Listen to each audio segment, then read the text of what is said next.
warahmatullahi wabarakatuh. Pada video kali ini, kelompok kami akan menjelaskan tentang neural networks. Nah, di mana kita mendapatkan video yang sebagai referensi dari link video yang ada tertera di layar ini.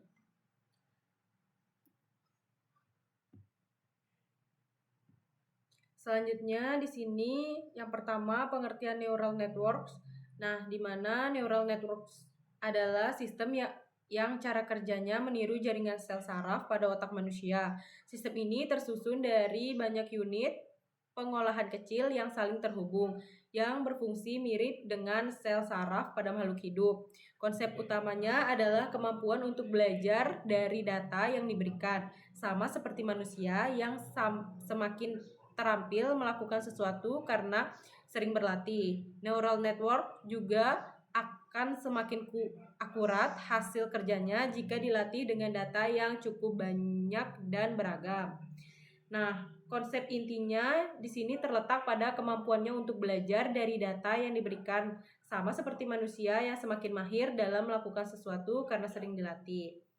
Kemudian selain itu, neural network juga dikenal sebagai alat pemodelan data statistik yang tidak berpola linier. Ia mampu menjelaskan hubungan yang rumit antara data masukan dan hasil yang diharapkan, serta mampu menemukan pola-pola tersembunyi yang sulit dilihat dengan cara biasa. Di Indonesia, sistem ini juga dikenal dengan nama jaringan saraf tiruan. Nah, di sini selanjutnya yaitu kemampuan neural networks, di mana di sini ada dibagi menjadi 3, yaitu classification, prediction, dan clustering. Nah, di mana pada video referensi yang saya ambil di sini hanya dijelaskan yaitu 2 saja, yaitu classification dan prediction. Nah, di sini saya menambahkan clusteringnya. Kemudian di sini yang pertama yaitu classification, yaitu kemampuan untuk memilah dan memasukkan data ke dalam kategori atau kelompok tertentu berdasarkan ciri yang sudah dipelajari. Bisa digunakan untuk berbagai jenis data seperti angka, teks maupun gambar. Nah, classification ini kelompoknya itu sudah ditentukan terlebih dahulu. Nah, kemampuan untuk memilah dan memasukkan data baru ke dalam kategori atau kelompok tertentu yang sudah ditentukan sebelumnya. Kemudian cara kerjanya dengan membandingkan ciri-ciri data baru dengan pola yang sudah dipelajari saat proses latihan. Nah, kemampuan ini bisa diterapkan untuk berbagai jenis data, baik berupa angka, tulisan, maupun gambar. Kemudian di sini yang prediction ini merupakan kemampuan untuk memperkirakan nilai, hasil, atau kejadian yang belum diketahui dengan cara melihat pola dan hubungan dari data yang sudah ada sebelumnya. Prediction ini seperti yang sudah dijelaskan tadi, yaitu kemampuan untuk memperkirakan nilai, hasil, atau kejadian yang belum diketahui atau belum terjadi. Nah, contohnya itu untuk memperkirakan harga barang, cuaca, atau jumlah kebutuhan di masa depan. Kemudian di sini saya akan menjelaskan tentang clustering, di mana clustering ini yaitu kemampuan untuk mengelompokkan data berdasarkan kesamaan ciri atau sifatnya tanpa adanya kategori atau nama kelompok yang ditentukan sebelumnya. Nah, ini sistem sendiri yang akan mencari kesamaan pola dalam data lalu memisahkannya ke dalam beberapa kelompok secara otomatis. Selanjutnya di sini ada contoh jaringan saraf tiruan. Nah, di sini jaringan saraf tiruan ini yaitu jaringan saraf tiruan adalah sebuah alat pemodelan data statistik nonlinear. Nah, JST dapat digunakan jaringan saraf tiruan dapat digunakan untuk memodelkan hubungan yang kompleks antara input dan output untuk menemukan pola pada data. Nah, di sini ini sebagai contoh gambarnya yang dimana Jaringan saraf tiruan ini tidak bekerja dengan pola yang sederhana atau lurus seperti rumus biasanya, melainkan mampu menjelaskan hubungan yang berbelit dan sulit diuraikan dengan cara konvensional. Nah, ini contoh gambarnya ini. Yang pertama ini merupakan lapisan masukan atau input layer. Nah, di bagian ini yang terdiri dari beberapa lingkaran. Ini 3 lingkaran. Nah, ini berfungsi menerima berbagai jenis informasi atau data yang akan diolah pada gambar. Nah, contoh data yang masuk bisa berupa angka dari tabel, terus kemudian gambar, sinyal suara, bisa berupa data tabular, gambar, dan suara. Kemudian lapisan tersembunyi atau hidden layer. Nah, ini bagian tengah ini yang memiliki jumlah lingkaran terbanyak dan saling terhubung rapat. Kemudian disinilah proses pengelolaan berlangsung. Setiap data yang masuk dihitung, dianalisis, dan dicari hubungannya satu sama lain. Semakin banyak jumlah lingkaran di bagian ini, semakin rinci dan mendalam pola yang bisa ditemukan oleh sistem. Kemudian di sini yaitu ada output keluaran atau output layer, di mana bagian paling kanan ini yang berisi satu lingkaran ini merupakan hasil akhir dari seluruh proses pengolahan. Semua informasi yang telah dianalisis di bagian tengah disatukan untuk menghasilkan satu kesimpulan, keputusan, atau jawaban akhir. Nah, kemudian ini garis penghubungnya. Ini garis yang menghubungkan setiap lingkaran, menandakan bahwa setiap bagian saling memengaruhi satu sama lain. Kemudian juga kekuatan hubungan ini akan terus diubah selama sistem belajar agar hasil akhirnya sama dan semakin akurat dan tepat. Kemudian selanjutnya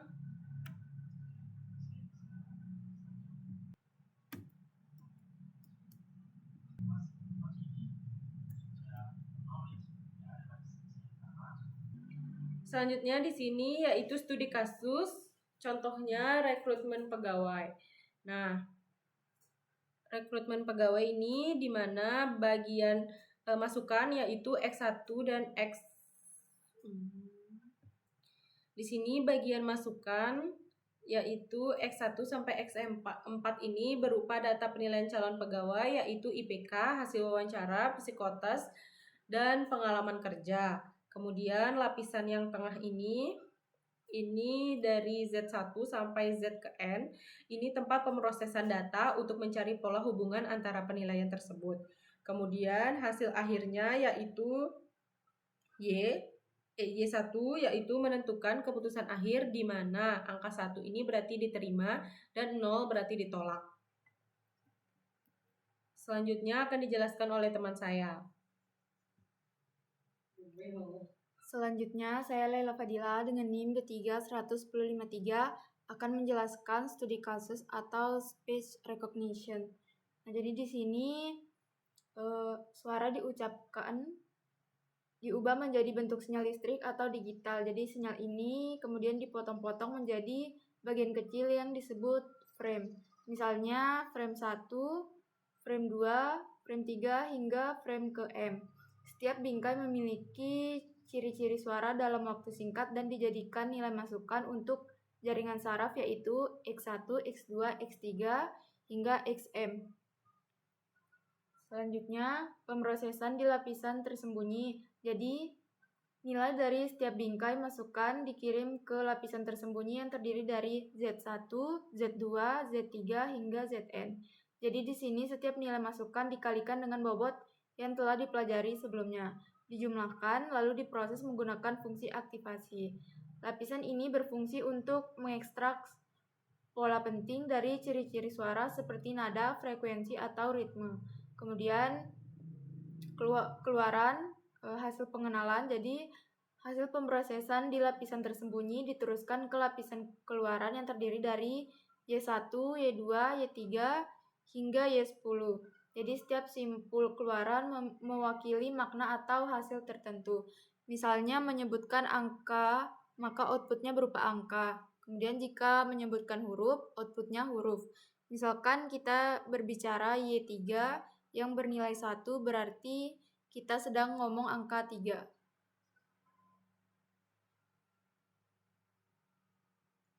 Dan begitu juga seterusnya.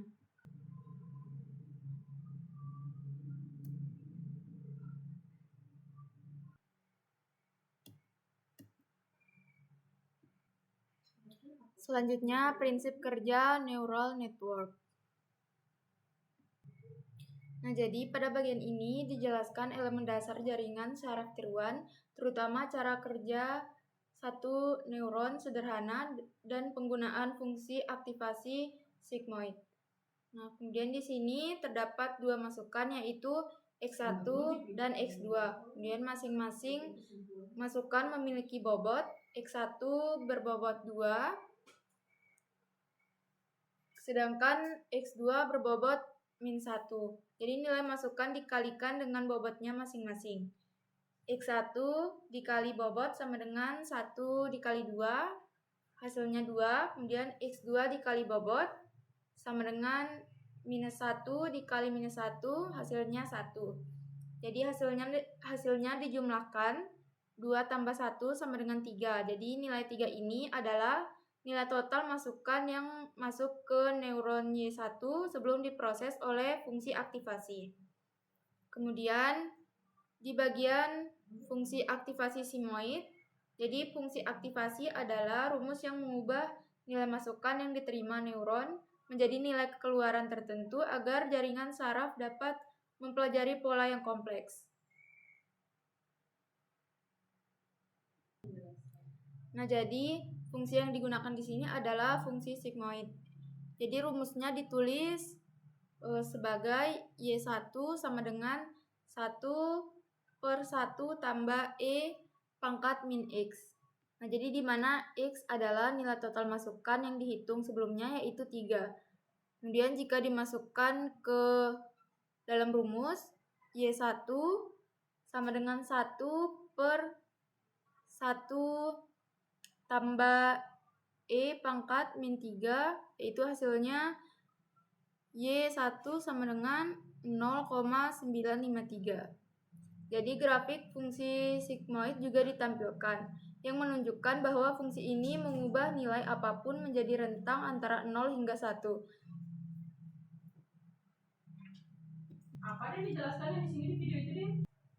Nah, jadi di sini bagaimana menentukan nilai neural network. Jadi neural networks belajar menggunakan data yang dimilikinya dengan cara mengenali pola-pola yang ada di dalamnya. Selama proses pembelajaran berlangsung, nilai bobot pada setiap hubungan di dalam jaringan akan terus diubah-ubah secara bertahap. Perubahan ini dilakukan terus-menerus hingga akhirnya ditemukan nilai bobot yang paling tepat dan memberikan hasil terbaik. Nah, kemudian di sini ada pelatihan neural networks. Jadi langkah perhitungan 1 sama dengan perhitungan awal. Jadi nilai masukan X1 sama dengan 1, X2 sama dengan 1. Jadi bobot hubungannya X1 ke Z1 sama dengan 2, X1 ke Z2 sama dengan 1, X2 ke Z1 sama dengan -1, X2 ke Z2 sama dengan -2, Z1 ke Y1 sama dengan 1, Z2 ke Y1 sama dengan -2.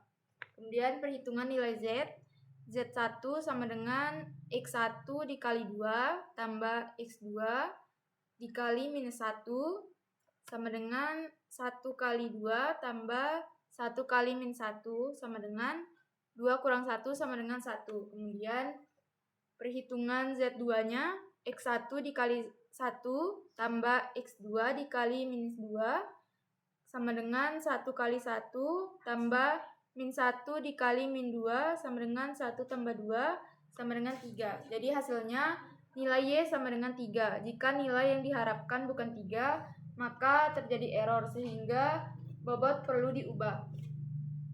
Selanjutnya, langkah kedua, perubahan bobot pertama.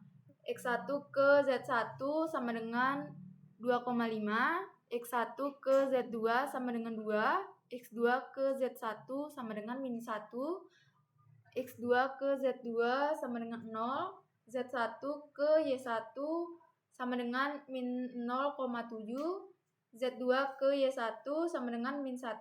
Kemudian perhitungan nilai Z-nya, Z1 1 dikali 2,5 ditambah 1 kali min 1 sama dengan 2,5 kurang 1 sama dengan 1,5. Kemudian perhitungan nilai Z2 adalah 1 kali 2 ditambah 1 kali 0 sama dengan 2 tambah 0 sama dengan 2. Jadi perhitungan nilai keluaran Y1 yaitu Y1 sama dengan 1,5 dikali min 0,7 ditambah 2 dikali min 1 sama dengan min 1,05 dikurang 2 sama dengan min 3,05. Jadi hasilnya nilai Y sama dengan min 3,05.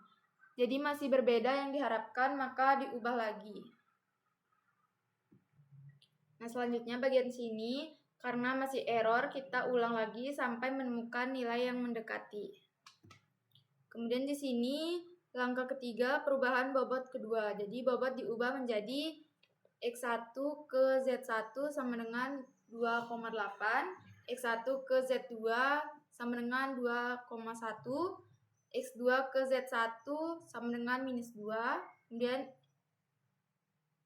X2 ke Z2 sama dengan 0,3, Z1 ke Y1 sama dengan min 0,5, kemudian Z2 ke Y1 sama dengan min 1,3. Jadi perhitungan nilai Z-nya, yang Z1 itu 1 kali 2,8 ditambah 1 kali min 2 sama dengan 2,8 kurang 2 sama dengan 0,8. Kemudian perhitungan Z2-nya 1 dikali 2,1 ditambah 1 kali 0,3 sama dengan 2,1 ditambah 0,3 hasilnya 2,4. Jadi perhitungan nilai keluaran Y yaitu Y1 sama dengan 0,8 dikali min 0,5 ditambah 2,4 dikali min 1,3 sama dengan min 0,4 dikurang 3,12 sama dengan min 3,52. Jadi hasilnya nilai Y adalah min 3,52. Jadi masih belum sesuai harapan. Jadi bobot diubah lagi. Nah, jadi di sini langkah keempat ya ada atau bobot terakhir dan berhasil bobot diubah menjadi X1 ke Z1 sama dengan 2,9, X1 ke Z2 sama dengan 2,3, X2 ke Z1 sama dengan min 3, X2 ke Z2 sama dengan 0,4, Z1 ke Y1 sama dengan min 0,6, Z2 ke Y1 sama dengan min 1,2. Kemudian perhitungan nilai Z1 1 dikali 2,9 ditambah 1 kali min 3 sama dengan 2,9 dikurang 3 sama dengan min 0,1. Kemudian perhitungan nilai Z2-nya 1 kali 2,3 ditambah 1 kali 0,4 sama dengan 2,3 ditambah 0,4 hasilnya 2,7. Kemudian perhitungan nilai Y1 min 0,1 dikali min 0,6 ditambah 2,7 dikali min 1,2 sama dengan 0,06 dikurang 3,24 hasilnya min 3,18. Jadi hasilnya nilai Y1 adalah min 3,18. Jadi nilainya sudah sangat mendekati nilai yang diharapkan sehingga dianggap berhasil dan proses pengubahan bobot berhenti. Nah, jadi ini adalah langkah perhitungannya. Kemudian bagian selanjutnya akan dijelaskan oleh teman saya. Oke, selanjutnya saya Sepriansa dengan NIM 231027. Saya akan menjelaskan bagian arsitektur neural network. Oke, gambar pertama di sini ada perceptron. Nah, ini ada 3 masukan dan 1 keluaran. Jadi secara prinsip cara kerjanya adalah yang pertama, setiap neuron mengirimkan nilai yang dimilikinya ke neuron keluaran melalui hubungan yang masing-masing memiliki bobot tertentu. Terus nilai dari setiap masukan dikalikan dengan bobotnya, lalu semua hasilnya dijumlahkan di neuron keluaran. Terus ada jumlah tersebut kemudian diproses menggunakan fungsi aktivasi untuk menghasilkan nilai akhir yang menjadi keluaran jaringan. Struktur ini sering digunakan untuk mempelajari pola hubungan yang sederhana atau masalah yang hanya membutuhkan keputusan berdasarkan beberapa informasi dasar.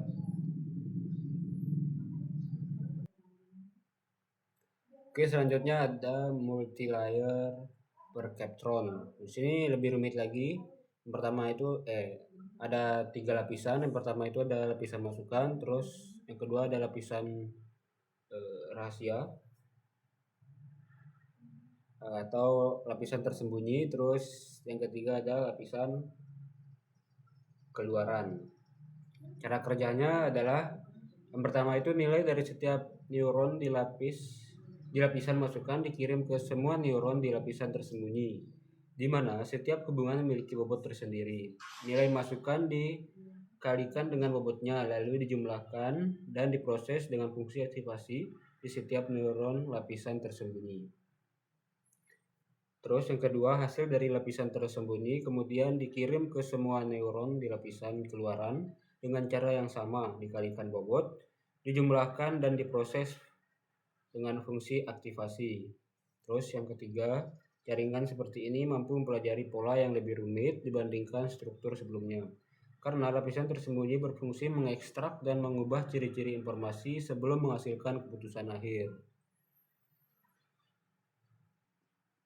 Oke, yang selanjutnya ada deep neural network. Nah, di sini lebih kompleks lagi. Di sini ada 4 lapisan. 1 lapisan masukan, terus ada 2 lapisan tersembunyi dan 1 lapisan keluaran. Cara kerjanya itu lapisan masukan menerima informasi awal yang akan diproses lalu mengirimnya ke lapisan tersembunyi pertama melalui hubungan yang memiliki bobot tertentu.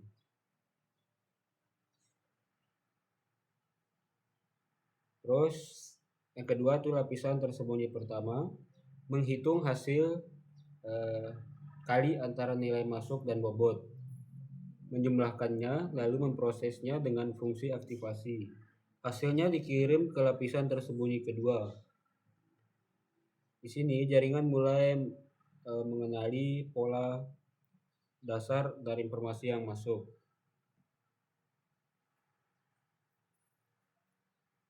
Terus lapisan tersembunyi kedua melalui proses yang sama seperti lapisan sebelumnya, tetapi bertugas mengubah pola dasar menjadi ciri yang lebih rumit dan spesifik. Semakin banyak lapisan tersembunyi, semakin baik jaringan dalam memahami pola yang kompleks. Terus ada lapisan pengeluaran, menerima hasil pemrosesan dari lapisan tersembunyi terakhir dan melakukan perhitungan akhir, menghasilkan keputusan atau hasil akhir sesuai dengan tugas yang dijalankan.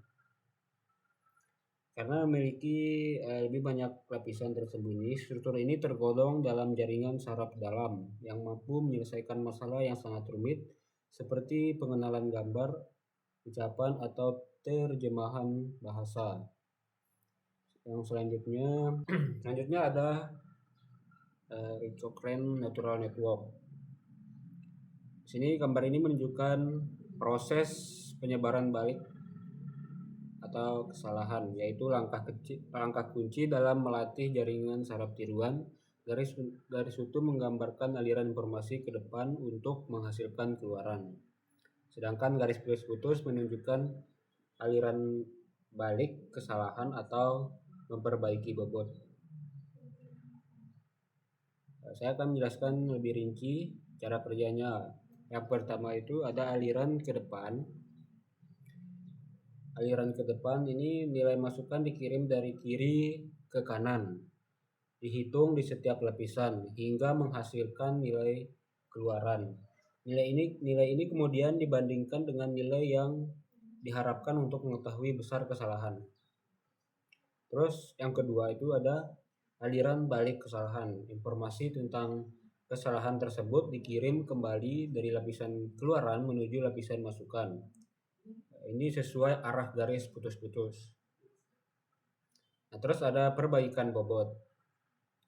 Nah, berdasarkan besarnya kesalahan yang diterima, setiap hubungan antar neuron menyesuaikan nilai bobotnya sedikit demi sedikit. Perubahan ini bertujuan agar pada perhitungan berikutnya kesalahan menjadi semakin kecil. Terus yang cara kerja yang keempat itu ada pengeluaran. Proses aliran ke depan dan penyebaran balik kesalahan diulang terus-menerus hingga kesalahan mencapai tingkat yang sangat kecil untuk hasil yang dihasilkan sudah mendekati sasaran. Metode ini memungkinkan jaringan untuk belajar dari kesalahannya sendiri dan meningkatkan kemampuannya secara bertahap. Selanjutnya ada recurrent neural network. Nah, gambar ini menggambarkan jaringan saraf berulang. Jenis jaringan memiliki kemampuan mengingat informasi sebelumnya. Terus ciri utamanya itu berbeda dengan jaringan biasa yang hanya mengalirkan informasi ke depan. RNN memiliki hubungan putaran kembali seperti lingkaran pada setiap neuron lapisan tersembunyi. Nah, ini berarti hasil pemrosesan pada satu saat dikembalikan lagi ke neuron yang sama dan digunakan sebagai masukan untuk langkah pemrosesan berikutnya. Nah, cara kerjanya yang pertama itu menerima masukan.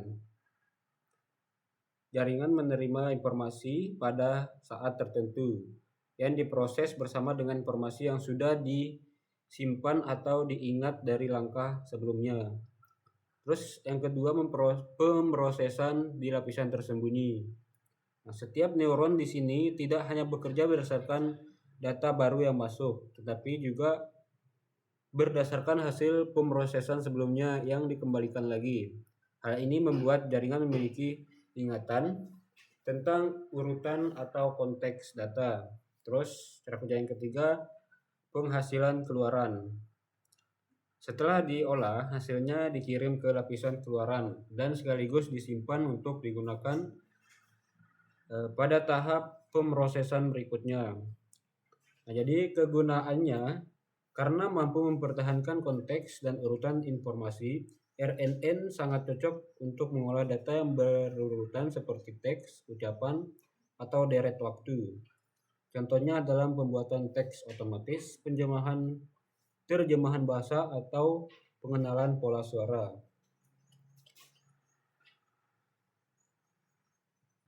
Jadi untuk kesimpulannya, neural network adalah sistem yang cara kerjanya meniru otak manusia, tersusun atas lapisan masukan, lapisan tersembunyi, dan lapisan keluaran.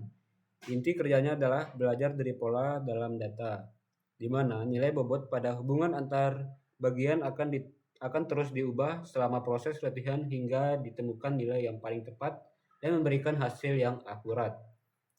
Kemampuan utamanya meliputi klasifikasi untuk memilah data ke dalam kelompok tertentu dan memprediksi untuk memperkirakan nilai atau kejadian yang belum diketahui. Teknologi ini sangat berguna untuk memecah masalah yang rumit dan sulit dijelaskan dengan rumus biasa, serta menjadi dasar bagi pengembangan teknologi kecerdasan buatan yang lebih canggih lagi. Mungkin sekian dari kelompok kami. Apabila ada kesalahan, saya mohon maaf. Wabillahi taufiq wal hidayah. Wassalamualaikum warahmatullahi wabarakatuh.